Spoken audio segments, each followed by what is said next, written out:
Last week I was attending a concert of classical music in Moscow, where a Russian leading pianist, or one of the best in the world, Denis Matsuev, he was playing Mozart concerto and Rachmaninoff's fourth piano concerto with orchestra.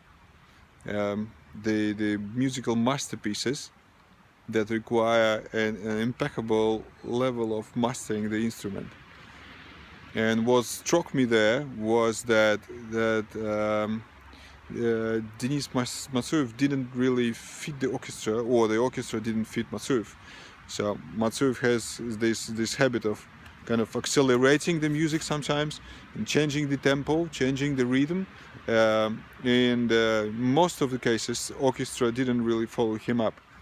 And I'm very sensitive to this with my music ears, and I like. I complained a lot. I even in the break I called one of my music, I would say, mates, my senior mates, who knows like everything, and he said, yes, Matsuev is the guy who really is like kind of jazz musician, and he's not that much in classics, so he joined me in thinking that there is something wrong with a master.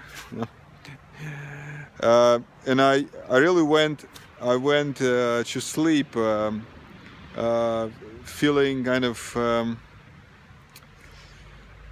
feeling disheartened. I mean, something was wrong, something didn't fit, and I woke up early morning with a revelation. It was kind of an epiphany that it's not the master who should follow, but the orchestra that should follow the master. And when I say the orchestra, I mean the conductor.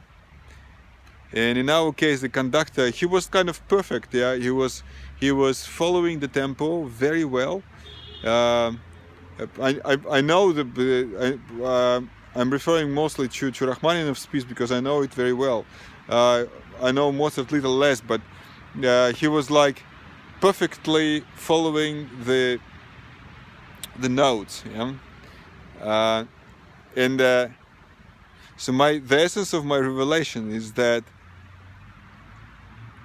a good conductor must attend to the master, and it's in his responsibility to adjust the tempo, kind of connect with the master who sits at the piano, and sync his orchestra with what the master does. You cannot do this by merely like looking at him or listening kind of to him with one of your ears.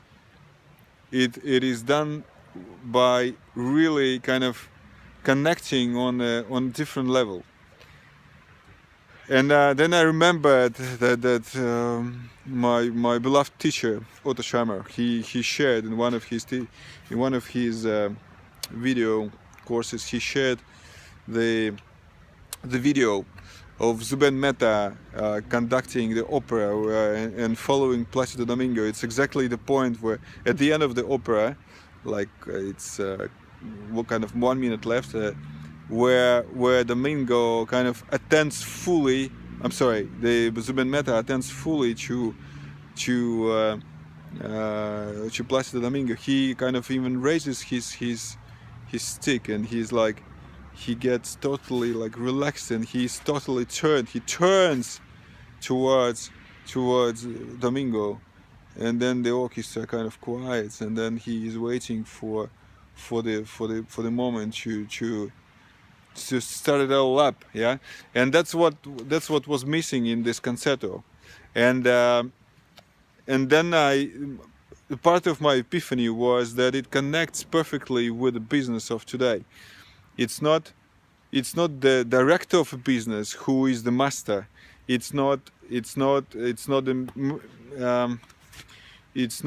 someone at the top of hierarchy or in the middle of hierarchy. I mean, the master can be somewhere. If we're talking hierarchy, it can be somewhere at the bottom, and the genius of the leader, and the leadership of the leader is to attend to this master, to this genius, and then let the rest of organization, whatever the size is, to follow this master.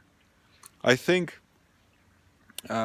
products like iPhone and iPad and I'm sorry for this overused example, but products like this and breakthroughs like this, they are done in this kind of leadership when the manager, the leader, can attend to the genius of someone who is inside of organization. Thank you.